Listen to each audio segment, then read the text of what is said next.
To better your best and your world, you need to dig deep and grow.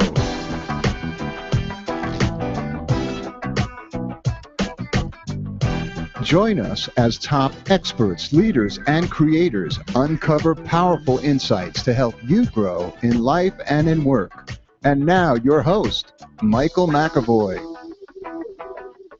Hello, everybody, and welcome to this episode of Dig Deep Grow, the show dedicated to helping you better your best and your world. We're going to be talking about food and your health today, and I'm very pleased that we have Dr. Colin Campbell with us today, who is a 40-year veteran in nutritional science and is also an author of the China Study.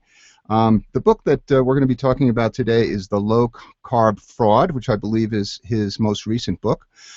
So without ado, I'd like to introduce Dr. Campbell. Thank you for joining me. Pleasure. Thank you.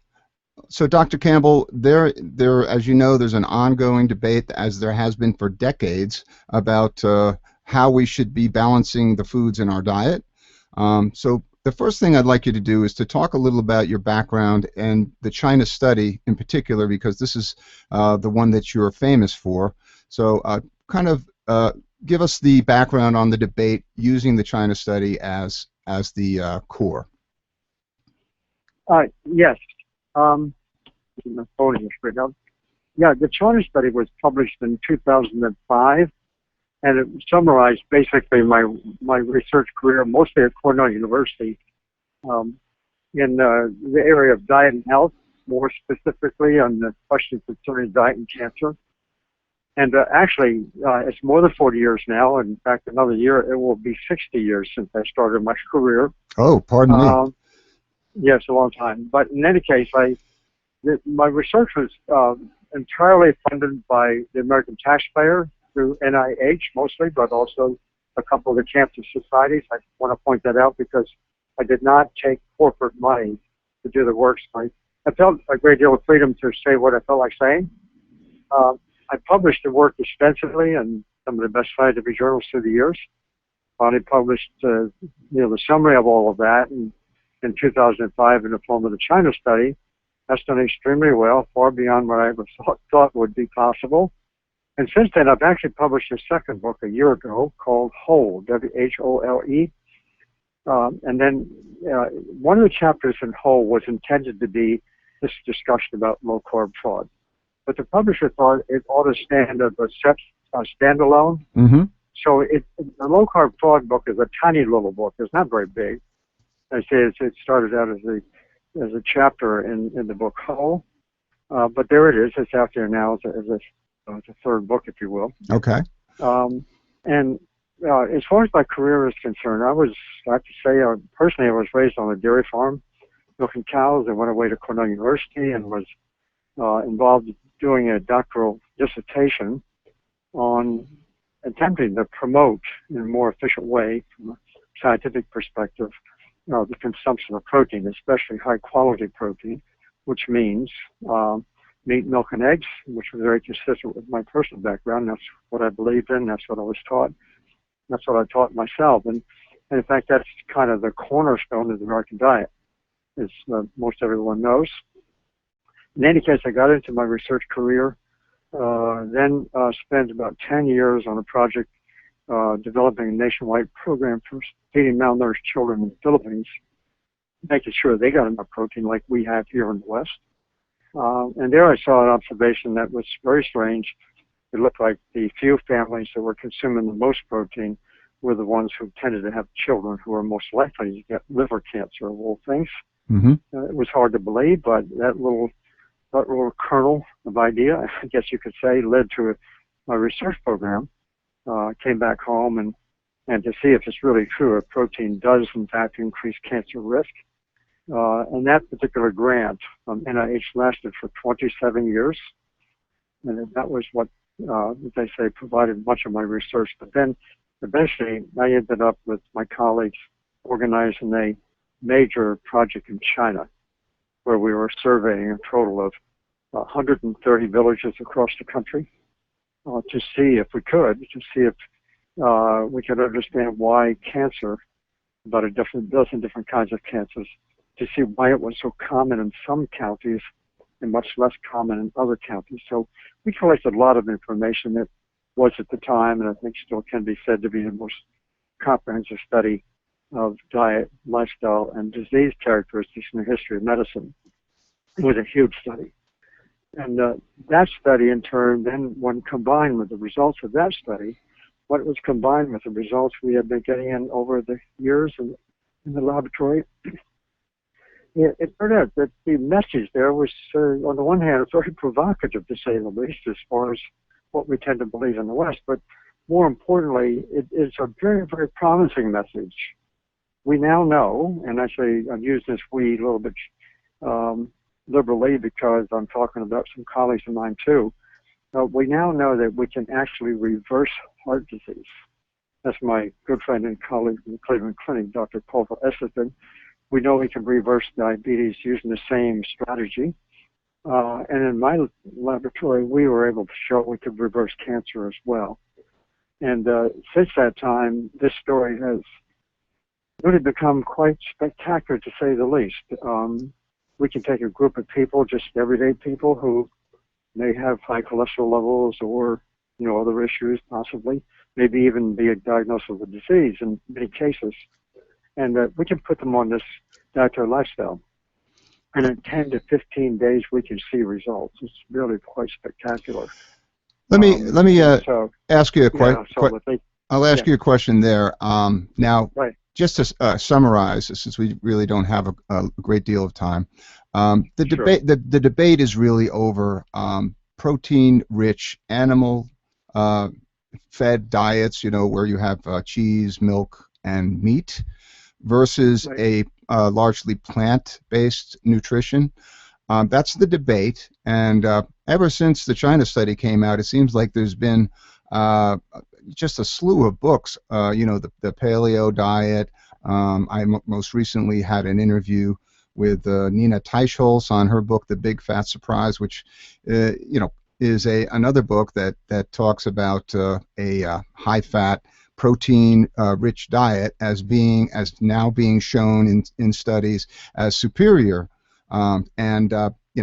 In my interview, I actually raised the China study, and her response was, well, this is just an epidemiological study, and it's flawed, et cetera, et cetera. So she was calling into question that. So, I mean, as a layperson, I'll just ask, what does the epidemiology, I won't even say it again, but that type of study versus a double-blind, randomized type of study, can you give us some perspective as to why she would say something like that?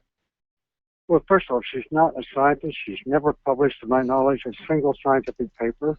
So she's not a qualified person to speak. She's just a journalist and trying to summarize what she thinks she hears. Mm-hmm. But she's absolutely false, totally false. The China study, that was a big epidemiological study in China where we surveyed, as I say, a total of 130 villages, 6,500 individuals. We collect all kinds of information. That kind of study gives us correlations. Doesn't necessarily produce causation, obviously, but it gives us a good summary of correlations of various and sundry dietary and lifestyle characteristics with disease. However, the China study was not the only thing we did. What we did was to compare that with all the research we had done, prior to that in the laboratory. We were looking at so-called biological mechanisms to see how things work. And, it's the combination of things that people ought to consider when they're talking about science and talking about these kinds of results. And so she's just totally taken out of context and saying something that is absolutely false. Mm-hmm. And I'm not surprised because she hasn't been trained in the field, so she really doesn't know what she's talking about. Okay. Period. I can't say. I should probably leave it at that. Okay.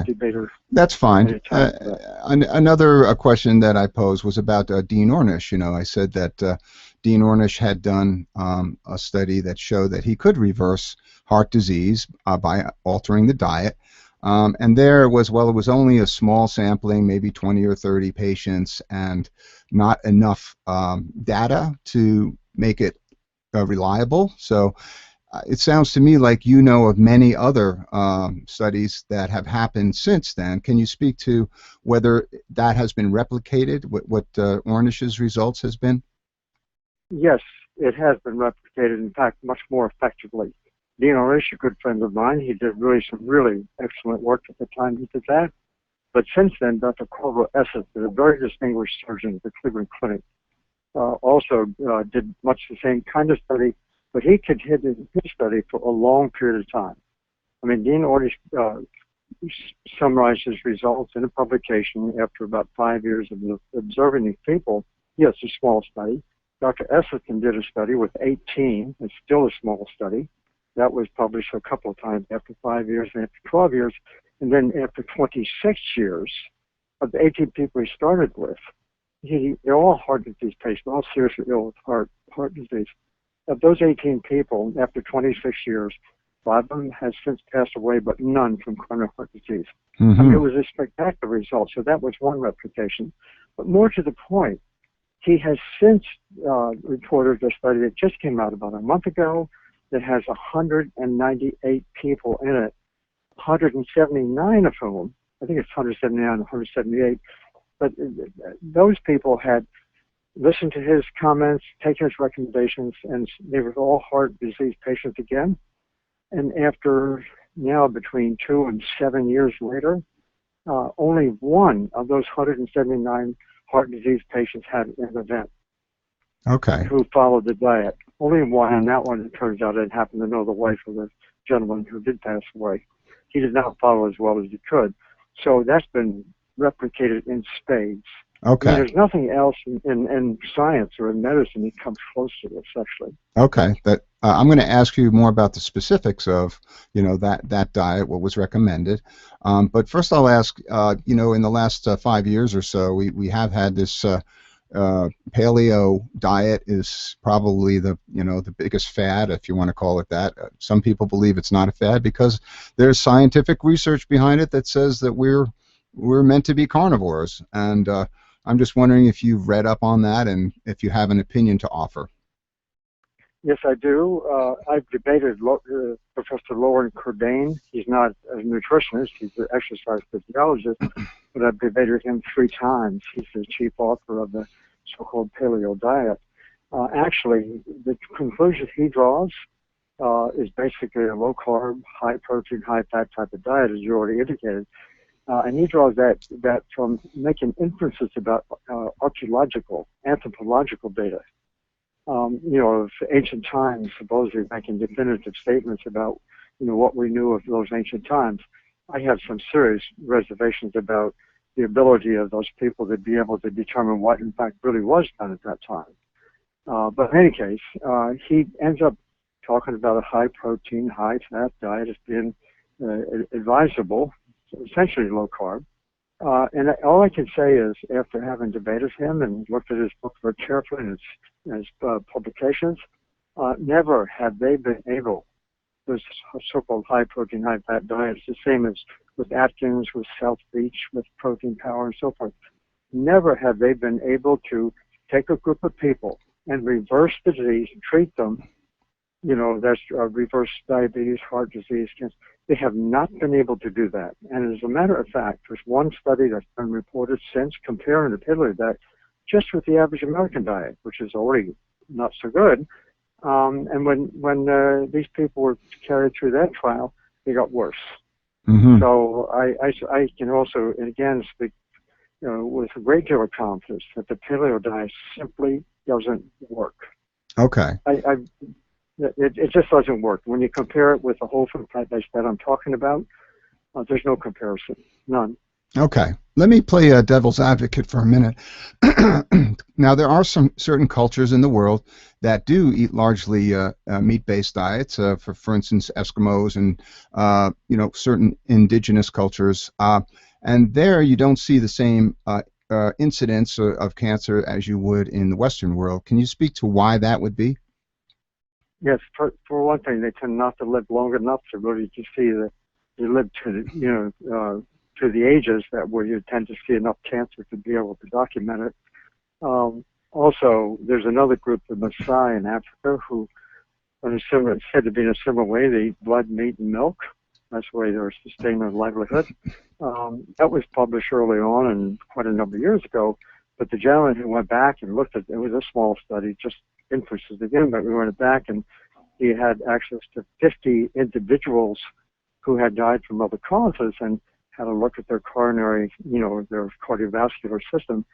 And they had cardiovascular lesions in their veins as common as is old American men, to use his words. Mm-hmm. So, and now there's been a publication actually publishing again on the Eskimos, and who are really challenging some of those early observations on the Eskimos that we're seriously questioning.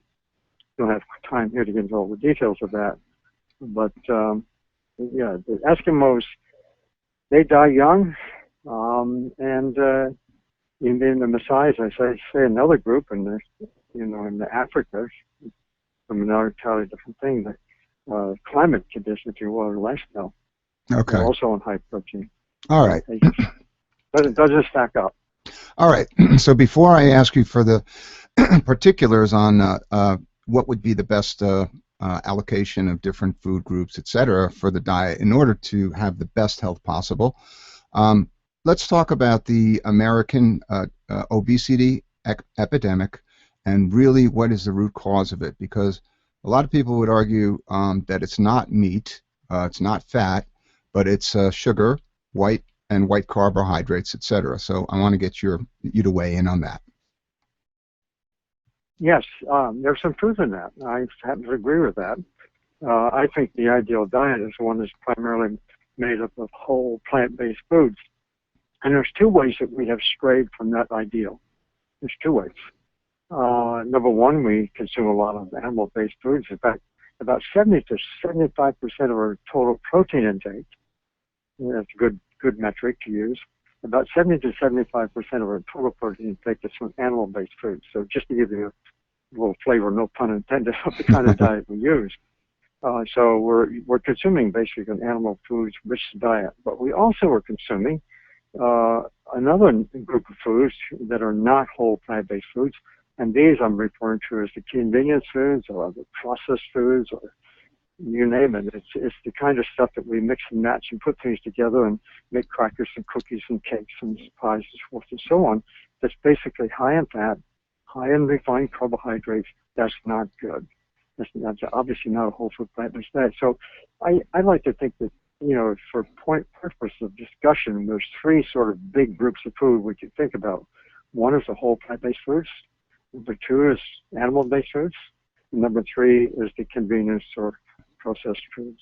And there's only one of those kinds of that class of foods that really do the work. The other two are deviations from that, and we pay a big price by consuming them. So the obesity thing, yes, it certainly had to some extent be related to the consumption of high refined carbohydrates, but that's only a part of it. It's not being able to consume the right kind of diet and substitute a lot of animal foods on top of it. Well, so what would you say if you weighed the sugar and refined carbohydrates and the processing of them? Is it the food processing and additives that are the issue more, or is it really just that they're not whole foods, either of them? Yeah, I think number one, it's not consuming the whole plant-based foods. Let me look at that as, and of course, we're not talking just about obesity here. We are talking about obesity in this case, but we should be talking about total health, actually. Yes. The incidence of the cardiovascular heart, neoplastic disease, and all the rest. But in any case, you're asking, how much is, let's say, due to the lack of consuming whole plant-based foods, and how much is due to, let's say, consuming all kinds of foods, either the animal or the yes. It's hard to put your finger on that kind of thing. You have to look at it sort of, in the aggregate. Right. And when so it really is a little bit difficult, but I can assure you that if you want to start looking at the data, when you combine those two wrong ways of doing things, we get really bad results. And that's a heart disease. That'll account for virtually everything. The heart disease rates, the obesity, the diabetes, the aging, if right. you will. Okay. The other thing. So if the government, U.S. government, said, "Hey, we need help," and they called you to the White House, and you could wave a magic wand or have a program put into place, what would be your recommendation to reverse the obesity epidemic? Well, number one, I spent about 20 years myself in national policy development. I was on a lot of those expert committees. I gave them testimony for congressional committees, so I've been in that space. I know, how that really happens. And so I would say the first thing to do is not start with this message from the top down. That means what I'm referring to is, going from the government down or going from the top of the industry down. I say we need to start from the bottom up. What that means is that we now know of ways to establish wellness programs that really work. Unfortunately, most of the wellness programs are are not terribly effective because they don't carry this message. So I just simply say, let's work with people, everyday people, bottom up. Mm-hmm. And I'm doing that with some colleagues, and especially with my sons. We can take a group of people now. We can offer really good, tasty, affordable food that people like it, everyday people. And in 10 days, 15 days, they see remarkable results. And that, in turn, is really what demonstrates to people. Most people look at it and they almost get emotional over it, especially if they have a problem. They say, why haven't I heard this before? Mm-hmm. And so the whole question concerning what we should be saying, what we should not be saying, it has some historical basis. Right. And there's a new film. You may have seen the film Forks Over Knives. Yes, I have seen that. Well, that one. Now there's another one, sort of updated one.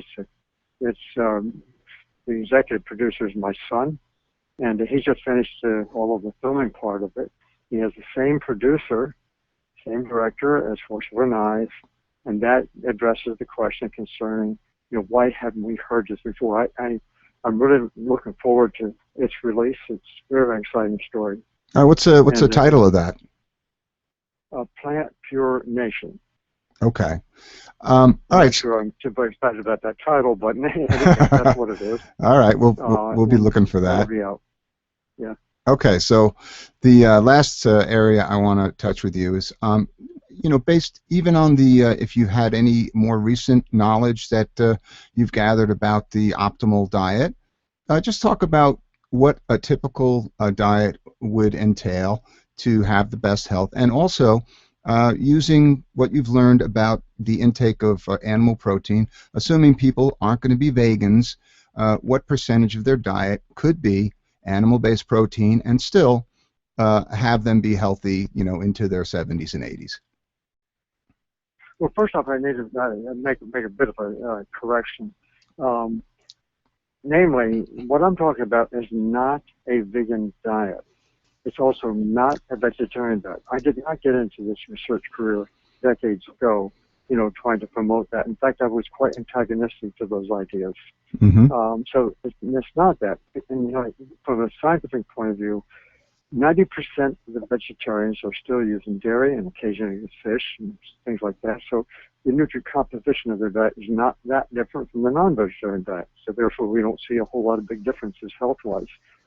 The vegan diet, that people may have had good reasons in their own minds, for choosing those two diets, but the vegan diet, on average, still contains about 30% fat total, which is also not very different. The reason they do it is because they eat a lot of junk foods. All they're trying to do is to avoid animal-based foods, the vegan group, and so they end up eating, unfortunately, too much of the junk foods, Mm-hmm. high in fat, high in refined carbohydrates. So I'm talking about whole food plant-based. What that looks like is, obviously it's all whole plant-based food, stuff out of the garden, essentially. A lot of leafy vegetables and legumes, obviously tubers and cereal grains, unless people may have, on occasion, an allergy to grains. But basically it's whole grains, tubers, lots of vegetables, fruits. I'm not talking about a raw food diet either. I'm talking, we should use, salads and fruits and stuff like that. That's raw food, obviously, Mm-hmm. for the most part. But it's a diet that's just made up of these whole plant-based foods. And there's some wonderful cookbooks out now. They can show you how to put those foods together in the form of a really, really decent diet. Very tasty diet, and it's not that easy to. I mean, it's not that difficult to actually, put together a meal. Okay. So, and, if you're going to put a percentage or a pie chart together of, we'll say, grains, green vegetables, and fruit, and protein, how would they stack up? Well, there's two ways of measuring the proportion amounts. One is to measure them according to the weights. The other is according to the percent of total calories. If you do it by percent weight, that's not a very good way of doing it. It's hard to do. But so to answer your question, it has to kind of agree on what metric we use in a case like this. I like a percent of total calories, and as far as the plant-based foods are concerned, I'm saying 100%, obviously. But as far as protein is concerned, it should be around 10, 11, 12% of total calories. Fat also around 10, 11, 12, something like that. And the rest is carbohydrates. So I'm talking about a really high carbohydrate diet, but it's all natural carbohydrates. It's not the refined stuff. It's all natural, if you will. And I don't know how to really measure in terms, describe it in terms of cups or stuff like that. It's 100% whole food plant based. That's really what it is. So if I was eating potatoes and brown rice, that a lot, that wouldn't be an issue. Whole wheat spaghetti, wouldn't those pose a bit of a problem? No, they would not be a problem.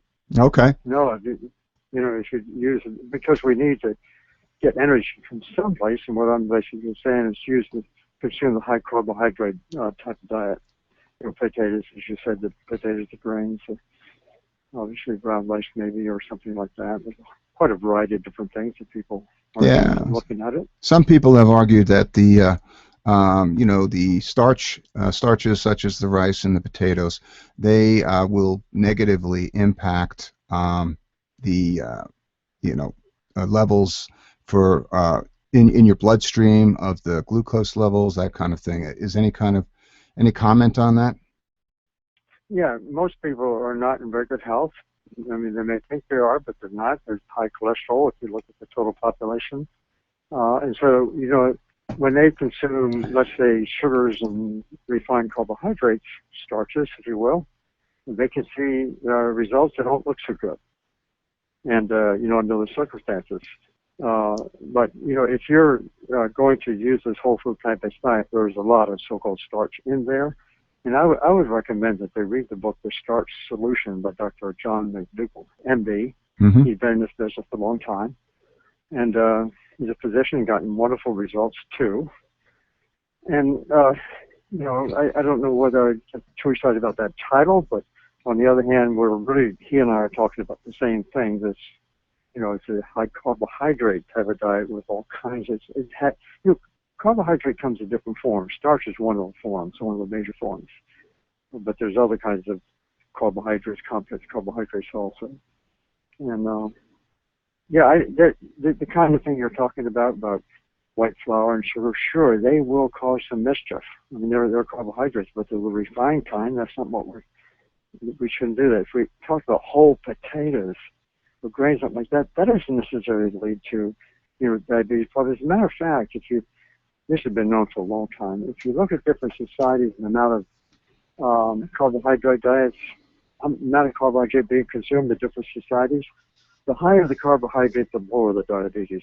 Really? Wow. Yes. The higher the carbohydrate, but that's set in stone. That has been established for at least 40 to 50 years now, and it's still the same old fact.